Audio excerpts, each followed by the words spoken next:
বাবার ঔষধের বোতলে কয়েক ফোঁটা বিষ মিশিয়ে ভাবির হাতে দিয়ে বললাম, বাবার কাশিটা খুব বেড়েছে, রাতেও ঘুমাতে পারে না, সেজন্য ওষুধ নিয়ে এলাম। রাতে খাওয়ার পরে 2 চামচ করে খাইয়ে দিও। কি মনে করে ওষুধ নিয়ে এলে? তোমার তো বাবার প্রতি কোনো খেয়াল নেই। যাক, এনেছো যখন ভালোই করেছো। মুচকি হেসে রুমে চলে এলাম। কথা বাড়াতে ইচ্ছে করছে না। এই বাড়িতে ভাবির কথাই শেষ কথা। বাবা পর্যন্ত ওনার কথার উপরে কোনো কথা বলে না। ভাবিকে ভয় করে বিষয়টা এমন না, বরং ওনাকে নিজের মেয়ের মতো ভালোবাসে। ভাবিও বাবার যত্ন আত্মীর কোনো ত্রুটি রাখে না। সেজন্যই ওষুধটা ভাবির হাতেই দিয়ে দিলাম। খারাপ কিছু ঘটলেও কেউ কোনো সন্দেহ করবে না। ভালোই ভালোই কাজটা শেষ হলেই হয়। লোকটা বলে দিয়েছে বিষে কোনো গন্ধ নেই, স্বাদেরও খুব বেশি পরিবর্তন হবে না, সামান্য একটু গলা দিয়ে নামলেই খেল খতম। সবে রাত 8টা বাজে। বাবা খাওয়া শেষ করে সোফার কোনায় বসে খবরের কাগজ পড়ছেন। বাবার করা আদেশ, তাকে রাত 8টার ভেতরে খাবার দিতে হবে। যুগের পর যুগ এই নিয়মটাই পালন করে আসছে। বয়স হয়েছে বলে নিয়মের ত্রুটি করেন না। 10টার ভেতর ঘুমিয়ে পড়তে না পারলে ফজরের নামাজটা হাতছাড়া হয়ে যায়। মা জননী, কাশির ওষুধ দিতে চেয়েছিলে, এখনো দিলে না যে? এই তো নিয়ে আসছে, আপনার জন্য একটু পায়েস রান্না করেছিলাম। বিকেলে বলেছিলেন কদিন ধরে রাতে খাওয়ার পরে মিষ্টি খেতে ইচ্ছে করে। এই না হলো আমার মেয়ে, সবকিছু মনে থাকে। মা বলতো পায়েস আপনার খুব পছন্দের। হ্যাঁ মা জননী, ছোটবেলা থেকে অনেক পছন্দের খাবার। আতপ চাল, দুধ, চিনি, বাদাম, কিশমিশ, কেশর, এইসব দিয়ে দারুণ রাঁধতেন আমার মা। খেয়ে বলুন তো আপনার মায়ের মতো হয়েছে কিনা। ঘরে শুয়ে ওদের কথোপকথন শুনছি। বাবা ওষুধ খেয়েছে কিনা দেখা প্রয়োজন। নিজের চোখে না দেখলে শান্তি পাবো না। রাতের মধ্যে কাজটা শেষ করতে হবে, না হলে ঝামেলা হতে পারে। রাতে খাওয়ার নাম করে ওখানে গিয়ে বিষয়টা দেখে আসতে হবে। বিছানা দিয়ে নেমে খাওয়ার ঘরে গেলাম। ভাবি ঘরে নেই। বাবা দরজার পাশে রাখা সোফার উপরে বসে পায়েস খাচ্ছে। উঁচু আওয়াজে বললাম, ভাবি খেতে দাও তো। রাত 11টা না বাজলে যে ছেলের খাওয়ার সময় হয় না, সে আজ এত সকালে খেতে চাচ্ছে। শরীরটা ভালো লাগছে না, গলাটা খুসখুস করছে। মা জননী, এই অপদার্থটাকে খেতে দাও তো। অপদার্থ না বললে কি অনেক সমস্যা হয়? অপদার্থকে আর কি বলবো? বাবা কিন্তু ভুল বললেন। রঞ্জু মোটেও অপদার্থ নয়, বরং খুব কাজের ছেলে। আপনার জন্য কাশির ওষুধ নিয়ে এসেছে। বাবার মুখটা কেমন যেন ফ্যাকাশে হয়ে গেল। এমন উত্তর আশা করেননি। বেশিরভাগ সময় এই ব্যাপারে ভাবি বাবার সঙ্গে একমত থাকেন। মনের মতো হতে পারিনি বিধায় বাবা সব সময় খোঁচা দিয়ে কথা বলে। ব্যবহারটা গা সওয়া হয়ে গেলেও মাঝে মধ্যে বেশ বিরক্ত লাগে। সবাই কি একরকম হয়? সকলে একরকম হলে নিজস্ব ব্যক্তিত্ববোধ বলে কিছুই অবশিষ্ট থাকে না। বাবা কিছুক্ষণ চুপ করে রইলেন, তারপর বিষণ্ণ গলায় বলল, ওহ তা বেশ, তা বেশ। পায়েস খাওয়া শেষ হলে ওষুধ খেয়ে শুয়ে পড়েন। আজকাল আপনার শরীরটা একটুও ভালো যাচ্ছে না, সর্দি কাশি লেগেই আছে। আচ্ছা ঠিক আছে, এই তো খাচ্ছি। বাবা ওষুধের বোতল থেকে 2 চামচ ওষুধ ঢেলে মুখে পুরে দিল। ওষুধ মুখে দিতেই চোখ মুখ বিকৃত করে ফেললেন। হাত বাড়িয়ে পানির গ্লাস নিতে নিতে বললেন, ওষুধের স্বাদটা বেশ ঝাঁঝালো, অল্পতেই কাজে দেবে। প্রত্যুত্তরে কিছু বললাম না। দেওয়ালের দিকে তাকিয়ে খাবারের অপেক্ষা করতে লাগলাম। মিনিট 5 পর ভাবি এসে ভাত বেড়ে দিলেন। চাপা গলায় বললেন, রিপার সঙ্গে কথা হয়? তা মাঝে মধ্যে হয়ে থাকে। কেন বলো তো? রিপা তোমাকে অনেক পছন্দ করে, সোজা কথায় বলতে গেলে ভালোবাসে। গতকাল আমায় কল দিয়ে বলল তোমার সঙ্গে ওর ব্যাপারটা ম্যানেজ করে দিতে। তোমাকে আগেও বলেছি ওকে বোনের নজরে দেখি। ওসব হবে না। আমার বোনটা কি দেখতে খারাপ, নাকি ওর চালচলন পছন্দ হয় না? কোনোটাই নয়। রিপা মারাত্মক সুন্দরী, স্বভাবতই ভদ্র। এত ভালো মেয়েকে আমার পাশে মানায় না। কি যে বলো তুমি? ঠিকই বলছি। ওকে বিয়ে করলে একসময় তুমিও আফসোস করবে। কেন বলো তো? বাউন্ডুলে ছেলেদের সাথে প্রেম করা যায়, স্বামী হিসেবে পেতে গেলেই সমস্যা। কি সমস্যা? তুমি ওসব বুঝবে না। ভাইয়া বড্ড ঘরকুনো, নিজে না ভুগলে অন্যের সমস্যা বোঝা যায় না। আজকাল অনেক কঠিন কথা বলো তুমি, বুঝতে অসুবিধা হয়। তবে সত্যি বলতে তোমার ভাই ঘরকুনো লোক না। ঘরের প্রতি ভালোবাসা থাকলে এইভাবে দিনের পর দিন বাইরে বাইরে ঘুরতে পারতো না। ভাবির বুক চিরে দীর্ঘশ্বাস বেরিয়ে এলো। স্বামী নামক মানুষটা দিনের পর দিন অফিসের কাজে বাইরে বাইরে রাত কাটালে বেশিরভাগ মেয়েই ভালো থাকতে পারে না। ভাইয়া কবে ফিরছে কিছু কি জানিয়েছে? না, ও ব্যাপারে তার সঙ্গে কথা হয় না। সবে 4 দিন হলো, আরো দিন 2 যাক, তারপর হয়তো ফিরে আসবে। এ মা, তোমার পাত তো খালি, আর একটু ভাত দেই? না, অনেকটা খেয়ে ফেলেছি। তোমার সাথে কথা বলতে বলতে খাওয়া কখন শেষ হয়ে গেল খেয়ালই করতে পারলাম না। তুমিও খেয়ে দিয়ে শুয়ে পড়ো। শুধু শুধু রাত জেগে কি করবে? ভাইয়া আজ আর ফিরবে না। বাবা নিজের রুমে চলে গিয়েছে অনেকক্ষণ আগে। ভাবি মলিন হেসে নিজের রুমের দিকে হাঁটা দিল। ভাবি মানুষ নেহাত মন্দ নয়, বরং তাকে ভালোই বলা চলে। দিনের পর দিন বাড়ির সবকিছু দেখে শুনে রাখছে। ভাইয়ার সাথে সম্পর্কটা খুব বেশি রঙিন না হলেও দুজনের দাম্পত্য জীবন বেশ সুখের। ভাইয়ের সঙ্গে কোনো ঝগড়া বিবাদ নেই। সপ্তাহখানেক বাইরে কাটিয়ে বাড়ি ফেরার পর যত্নাত্মীর কোনো ত্রুটি করে না। আচ্ছা, রিপাও কি এমন মানানসই মেয়ে মানুষ, নাকি প্রচন্ড তেজি স্বভাবের? বিছানায় শুয়ে এপাশ ওপাশ করছি। ঘুম পাখি ধরা দিতে চাইছে না। সামান্য চিন্তাও হচ্ছে ওষুধটা ঠিকমতো কাজ করলে হয়। ওষুধে কাজ না করলে আবারও কিছু টাকা নষ্ট হবে। এর আগেও 2বার চেষ্টা করেছি, তবে লাভ হয়নি।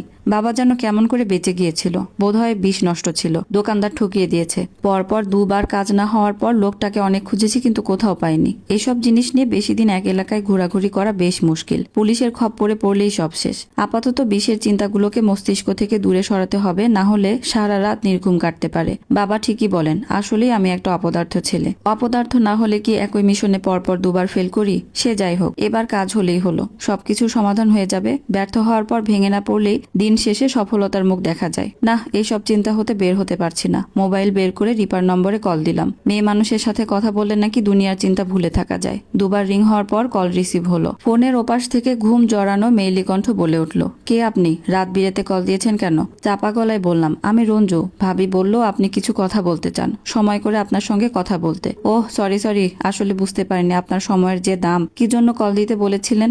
আমি আপনাকে কল দিতে বলিনি, বরং আপনি আপাকে বলেছেন আমার সঙ্গে আপনার মাঝে মধ্যেই কথা হয়ে থাকে। ওই তখন এ কথা বলতে ইচ্ছে হয়েছিল।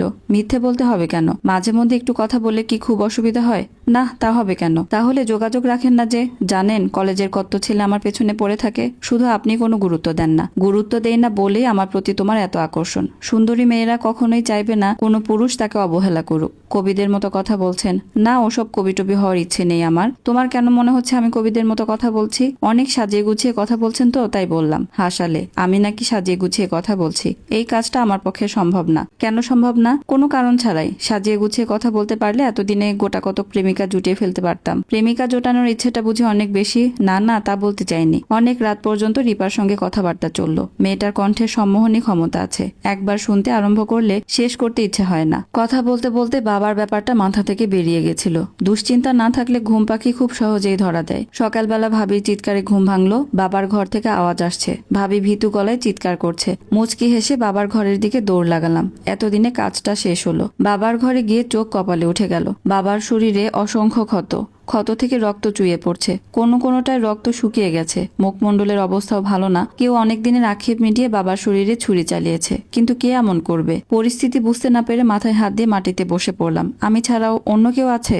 বাবার সঙ্গে কারো দ্বন্দ্ব আছে বলে জানা নেই। হুট করে কাউকে দোষারোপ করতে পারছি না। ভাবি শাড়ির আঁচলে মুখ লুকিয়ে এক নাগারে কেঁদে চলেছে। দরজার পাশে দাঁড়িয়ে শূন্য দৃষ্টিতে বাবার দিকে তাকিয়ে। ওনার দিকে তাকাতে দেখে আমার কাছে এগিয়ে এলো। কাঁধের ওপর হাত রেখে ভীতু গলায় বলল, রঞ্জু, তোমার ভাইকে খবর দিব?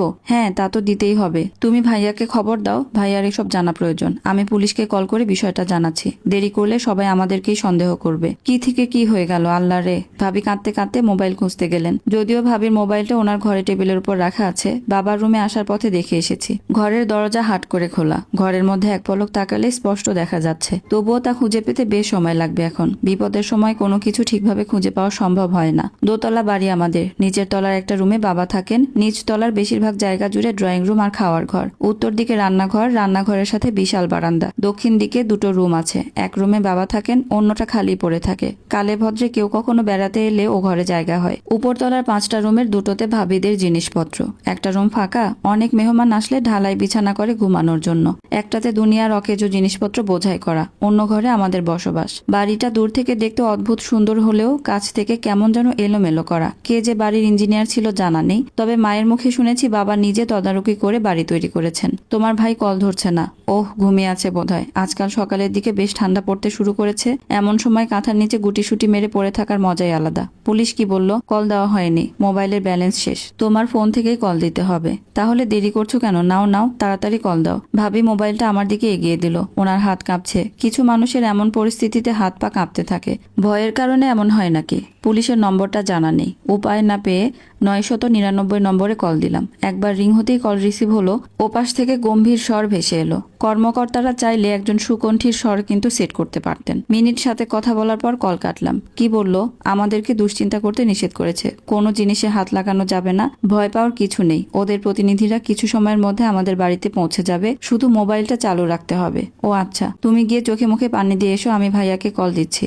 আচ্ছা। ভাবি এলোমেলো পায়ে বাথরুমের দিকে হাঁটা দিল। ভাইয়ার নম্বরের কল দিলাম। ভাবি মেয়ে হিসেবে বড্ড রোমান্টিক। স্বামীর মোবাইল নম্বর জান পাখি দিয়ে সেভ করে রেখেছে। পরপর 4বার কল দেওয়ার পরেও ভাইয়া কল রিসিভ করলো না। বিরক্ত হয়ে মোবাইল রেখে দিলাম। তোমার ভাইয়া কি বলল? কিছু বলেনি। এত সব কাণ্ড শুনেও কিছু বলেনি? না ভাবি, কিছু বলেনি। কল পর্যন্ত রিসিভ করেনি। ভাবির মুখটা মলিন হয়ে গেল। হয়তো বুঝতে পেরেছে ভাইয়া ওনার কল দেখেই রিসিভ করতে চাইছে না। এইসব ঘটনা নতুন বলে মনে হচ্ছে না। এমন অনেক স্বামী আছে যারা বউয়ের কলকে তেমন গুরুত্ব দেয় না। বউয়ের কলের থেকে সিম কোম্পানির কলগুলো ঢের বেশি গুরুত্বপূর্ণ। সোফায় বসে পড়লাম, দাঁড়িয়ে থাকতে কষ্ট হচ্ছে। সোফার কোণে সেই ওষুধের বোতলটা রাখা, ভাগ্য আমার সহায় হয়েছে তাহলে। ভাবির চোখে ফাঁকি দিয়ে বোতলটা হাতে তুলে নিলাম, তারপর সিঁড়ি দিয়ে উপরে উঠতে লাগলাম। কোথায় যাচ্ছ? প্রকৃতি ডাক দিয়েছে, না গিয়ে উপায় কি বলো। ভাবি লজ্জায় মুখ ফিরিয়ে নিলেন। রুমে এসে সোজা বাথরুমে ঢুকে দরজা লাগিয়ে দিলাম। কমোডের ভেতর ওষুধ ঢেলে ফেলে 2 বালতি পানি দিয়ে দিলাম। পুলিশের কেউ এই ঘরে তল্লাশি নিতে এলে ঝামেলায় পড়ে যাব। সমস্যা হলো বোতলটা কোথায় লুকাবো? ঘরের কোণে ফেলে রাখলেও সমস্যা হতে পারে। পানি দিয়ে বোতলের ভেতরে পরিষ্কার করে নিলাম, তারপর স্টোর রুমের জানালা দিয়ে ওই ঘরে ফেলে দিলাম। নিচ থেকে ভাবির গলার স্বর ভেসে আসছে। নিচে গিয়ে দেখলাম বাড়ির সামনে সাদা রঙের গাড়ি দাঁড়িয়ে আছে। ওরা চলে এসেছে বোধহয়। আমার ভাবনা সত্যি করে 4 জন লোক বাড়ির ভেতরে প্রবেশ করলো। সদর দরজার কাছে দাঁড়িয়ে বলল, রঞ্জু নামের কি আছে? দ্রুত পায়ে দরজার কাছে এগিয়ে গেলাম। বিনম্র গলায় বললাম, যে আমি রঞ্জু। আপনি আমাদের কল করেছিলেন? আপনার বাবার মার্ডার হয়েছে? জি হ্যাঁ। চলুন তো, কোথায় কি হয়েছে দেখাবেন। ওনাদের নিয়ে বাবার ঘরে প্রবেশ করলাম। ঘরে ঢুকতে একজন বলে উঠল, চাঁপা ফুলের গন্ধ পাচ্ছেন কেউ? কই না তো। রঞ্জু বাবু, আপনার নাকে এইসব গন্ধ ধরা পড়বে না, আপনার কাছে জানতে চাইনি। রোগা মতো লোকটা বলে উঠল, হ্যাঁ স্যার পাচ্ছি, দোলন চাপা ফুলের গন্ধ এটা। মুখ বিকৃত করে ঘরের কোণে দাঁড়িয়ে রইলাম। লোকটা আমায় অপমান করলো কেন? নিজেদের নাককে মনে হয় কুকুরের নাক মনে করে। যত সব। রঞ্জু সাহেব কি আমাকে গালমন্দ করছেন? কই না তো, আপনার মুখের ভাবসাব দেখে তেমনই মনে হচ্ছে। সে যাই হোক। কথা বলতে বলতে আমার দিকে হাত বাড়িয়ে দিল। মুচকি হেসে বলল, আমি বাদশা, আপাতত এই কেসের দায়িত্ব আমার উপর। সেই সুবাদে আপনার সঙ্গে অনেক কথা বলতে হবে। অনিচ্ছা সত্ত্বেও হাত বাড়িয়ে দিলাম। ছেলে মানুষের হাত আবার এমন নরম হয় নাকি? নিশ্চয়ই 3 বেলা অলিভ অয়েল লাগায়। আপনার বাবার নাম? মনির চৌধুরী। বিখ্যাত মানুষ। কি বললেন? জি, মনির চৌধুরী একজন বিখ্যাত মানুষ ছিলেন। তা ওনার এই অবস্থা কি করে হলো? জানি না। কি করে হলো জানলে আপনাদের ডাকবো কেন? আপনি বোধহয় রেগে আছেন। না, একদমই না, বরং বিরক্ত লাগছে। সবকিছুর জন্য দুঃখিত। বাবার মৃত্যুতে ছেলের মনে অবস্থা বুঝে কথা বলা উচিত ছিল। আচ্ছা, কিছু মনে না করলে আপনারা একটু বাইরে গিয়ে দাঁড়ান, আমরা ঘরের তল্লাশি নেব। খুনি কি প্রমাণ ছেড়ে যায়? চেষ্টা করে প্রমাণ লোপাট করে দেওয়ার, তবে সফল হয় না। আসসালামু আলাইকুম। আপনাদেরকে এতক্ষণ দোলন চাপা নামের গল্প থেকে কিছু অংশ পড়ে শোনাচ্ছিলাম। আর এই দোলন চাপা গল্পটি লিখেছেন ফারহানা কবির মানাল। গল্পটা আপনাদের কেমন লেগেছে অবশ্যই জানাবেন। আল্লাহ হাফিজ।